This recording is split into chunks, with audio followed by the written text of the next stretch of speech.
So kalau tengok tiap-tiap bulan tu, muka dia saja steady kan. Muka dia saja yang top gila buat sale. So basically inilah kita punya sesi pembelajaran buat training di one of the dealership Pro 2 yang dibawakan khas oleh P10X Academy, yang mana saya berkongsi cara TikTok marketing. Jadi itulah dia. Sambil-sambil kita buat tu lah, sambil buat live tu, kita punya sahabat-sahabat kita punya sahabat-sahabat kita yang hari ni belajar buat konten TikTok marketing, dan hari ni adalah hari pertama di mana kita belajar untuk buat konten dulu. So sekarang ni ada yang tengah buat tajuk, tengah buat skrip, ada yang tengah syuting sekarang dekat luar. Kalau ini kalau kita tengok, dia ni top tiap-tiap bulan.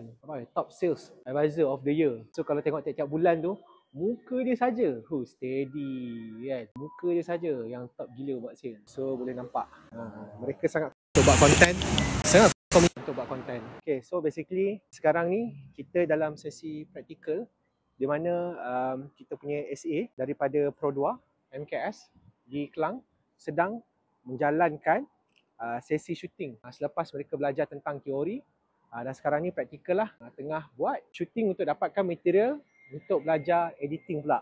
Jadi sesi editing tadi pun saya dah kongsikan kepada mereka, dan apabila dah ada konten tu barulah boleh buat editing. Jadi itulah kita punya sesi pada hari ini.